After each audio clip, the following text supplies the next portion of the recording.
भारत में 2014-2025 के बीच में मूर्तियां बनाने पे जो खर्च हुआ है, चाहे स्टैच्यू ऑफ यूनिटी हो, चाहे अन्य तरह की मूर्तियां हो, लगभग वो पैसा खर्च हुआ है 7700 करोड़ यानी 8000 करोड़ के आसपास। इतने पैसे में 8000 तो नहीं लेकिन 800 स्कूल बन सकते थे और उन सभी स्कूलों का नाम सरदार पटेल महाविद्यालय रखा जाता। तो मुझे लगता है सरदार पटेल को ज्यादा बेहतर से लोग जान पाते और उसमें एक सब्जेक्ट ऐड किया जाता कि कैसे सरदार पटेल ने 546 रियासतों को एकजुट किया।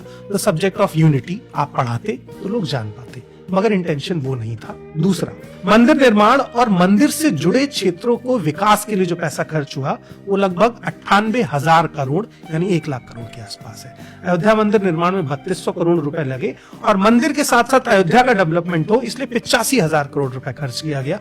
कहां हुआ ये मुझे नहीं पता है, मगर सरकार ने इतना पैसा खर्च किया है। यानी कितना पैसा हो गया? लगभग 1,07,000 करोड़। उसके बाद कुंभ मेले में लगभग 15 से 16,000 करोड़ रुपए खर्च किया गया। कुंभ में जाने वालों के ऊपर हेलीकॉप्टर से फूल बरसाए गए जिसमें बहुत पैसा लगता है, जिसकी कोई जरूरत नहीं थी। इससे बेहतर था कि आप ट्रेन फ्री कर देते।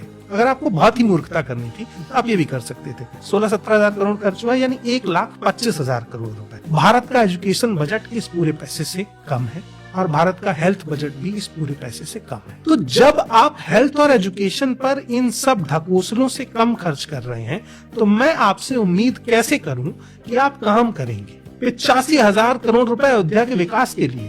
अयोध्या को मैं इतने पैसे में एजुकेशन हब बना देता, इस वर्ल्ड का सबसे बड़ा एजुकेशन हब। चाइना 150 करोड़ में ऐसा इंटरनेशनल स्कूल बना रहा है, जापान ऐसा इंटरनेशनल स्कूल बना रहा है जो गवर्नमेंट स्कूल है, जहां बच्चे को 1 रुपया खर्च नहीं करना है, उसके घर से भी उसे सरकार उठा के लाएगी। और हम क्या बना रहे हैं? मंदिर जिसमें रहने वाले पुजारियों को पैसा सरकार दे रही, सैलरी, और लोग युवा बेरोजगार घूम रहे हैं। तो इंटेंशन का फर्क है नया, हमारी नीयत नहीं है काम करने की।